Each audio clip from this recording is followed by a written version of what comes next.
श्री भाई जी, हनुमान प्रसाद पोद्दार जी के पास एक पत्र आया। उस पत्र में पूछा गया कि जीव भजन क्यों नहीं करता। श्री भाई जी लिखते हैं, प्रिय महोदय, सादर सप्रेम हरि स्मरण। आपका कृपा पत्र मिला, धन्यवाद। इसमें संदेह नहीं है कि श्री भगवान ही जीव मात्र के सच्चे सुहृद और परम आत्मीय संबंधी हैं। वे ही परम सुख और शांति देने वाले हैं। वे जीव जगत के आधार हैं। जीवात्मा उन्हीं का सनातन अंश है। अतः जीव को भगवान के प्रति सहज एवं अटूट प्रेम होना चाहिए। जो जीव अपने और भगवान के इस सहज संबंध का घनिष्ठता से अनुभव करता है, उसका भगवान के प्रति स्वाभाविक अटूट प्रेम होता ही है। परंतु न जाने कब किस कारण से जीव उस करुणामय सुहृद से बिछुड़ गया।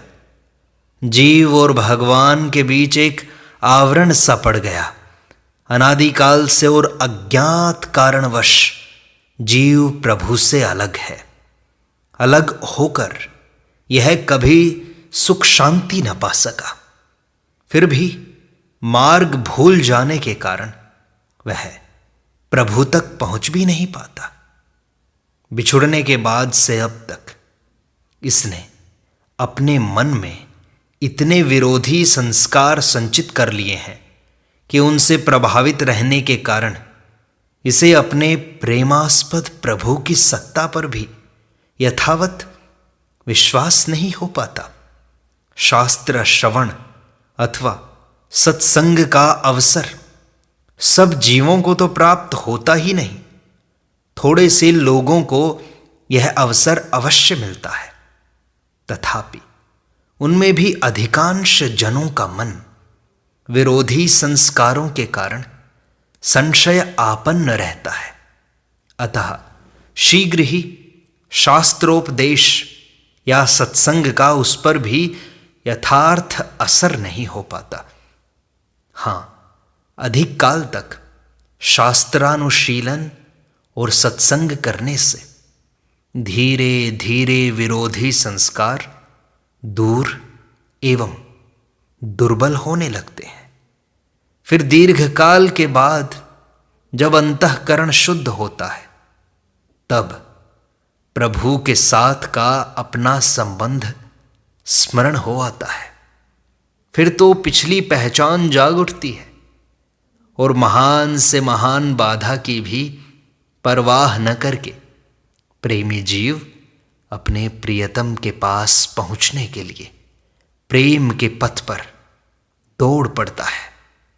जीव कब बिछड़ा, क्यों बिछड़ा, माया क्यों आवरण डालती है, इन सब प्रश्नों में उलझने से आज कोई लाभ होने वाला नहीं है। जीव जहां है वहीं से उसको अपने प्रभु की ओर बढ़ना है। कारण और समय कोई भी क्यों न रहा हो, आज जीव अपने को भगवान से अलग देखता है, प्रभु से अपने को बिछड़ा हुआ पाता है। यह विलगाव, यह बिछुड़न दूर होनी चाहिए। यही इस विरही जीव की जन्म जन्म की साध है। जब प्रभु के पास था, उनके चरणों की सेवा में था, तब इसे सुख था, शांति थी, आराम था, आनंद था और प्रभु के मधुर अति मधुर प्रेम रस का आस्वादन प्राप्त होता था।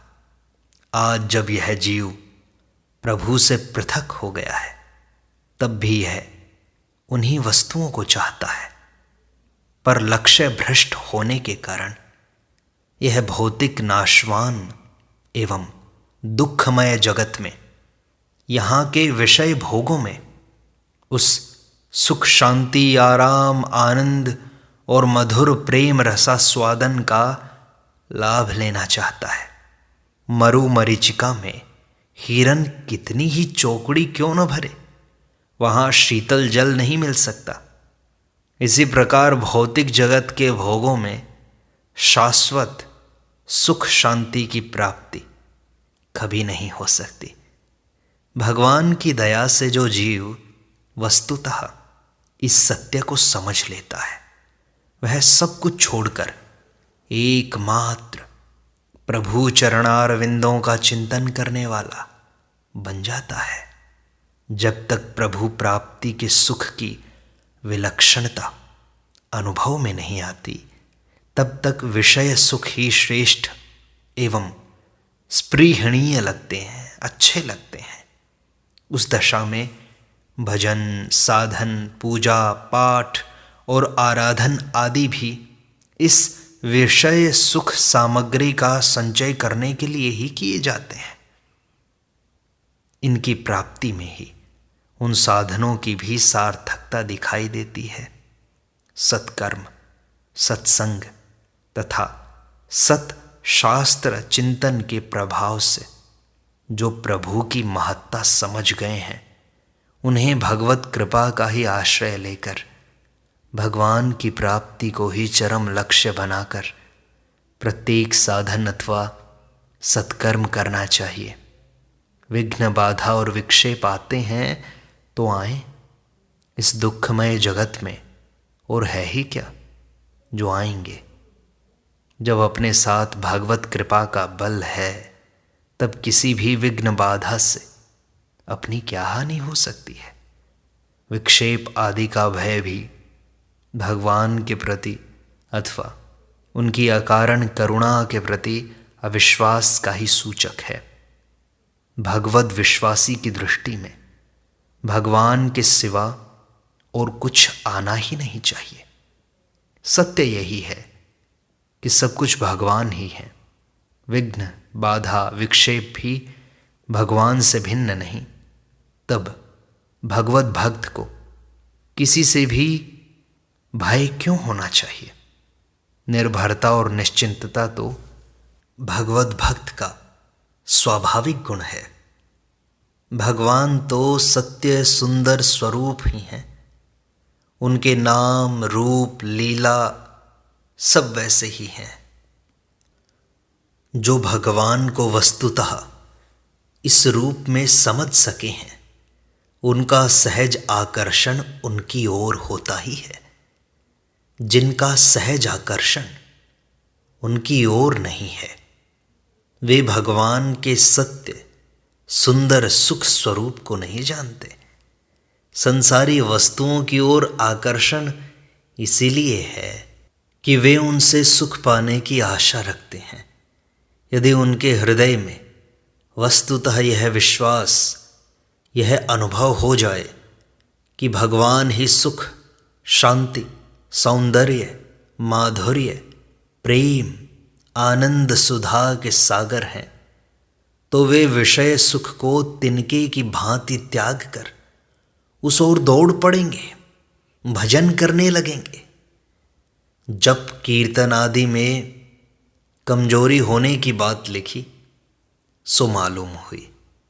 हृदय, वाणी, कंठ तथा मस्तिष्क एवं मेधा को शक्ति प्राप्त हो, ऐसा प्रयोग किसी सद्वैद्य से पूछकर करना चाहिए। सात्विक आहार, संयम, कुपथ्य से परहेज तथा स्वास्थ्यकर वस्तुओं का सेवन एवं ब्रह्मचर्य पालन पर भी ध्यान देना चाहिए। शारीरिक दुर्बलता के कारण भी आलस्य, प्रमाद आदि घेरते हैं। मन की एकाग्रता भी नहीं हो पाती। अतः शरीर को स्वस्थ बनाए रखने की चेष्टा के साथ साथ एकाग्र ध्यान का भी अभ्यास धीरे धीरे बढ़ाना चाहिए।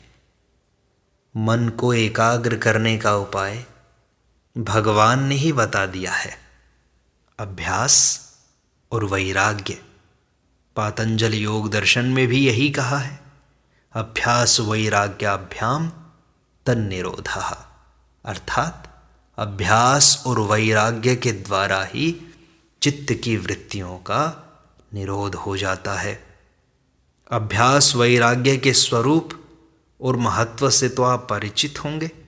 अतः अभ्यास बढ़ाने की चेष्टा करते रहें। श्री कृष्ण चैतन्य महाप्रभु को बाह्य जगत का भान बहुत कम रहता था। वे नित्य ही श्री कृष्ण की सन्निधि में रहते थे। उनके लिए सर्वत्र ही वृंदावन ही था। उनके भक्तगण ही उनकी संभाल रखते थे, उनकी सेवा करते थे। वृंदावन की प्रत्येक वस्तु उनके विरह भाव को उद्दीपित करने वाली थी। अतः वे बार बार मूर्छित हो जाते थे। कभी कभी यमुना में कूदकर देर तक डूबे रह जाते।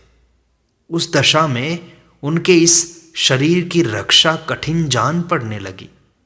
अतएव भक्तगण इन्हें जगन्नाथपुरी ले गए। प्रभु भक्त परवश थे। भक्तों की इच्छा देखकर ही करुणावश उनके साथ वृंदावन से चले गए।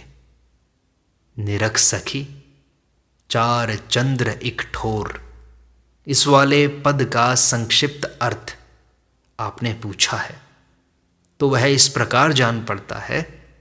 प्रिया प्रियतम दोनों यमुना जी के तट पर बैठकर उनकी चंचल लहरों की शोभा देख रहे हैं। उस समय कोई सखी दूसरी सखी से उस झांकी का वर्णन कर रही है। प्रिया प्रियतम की परछाई भी जल में दिखाई पड़ती है। अतः वे 2 से 4 हो गए।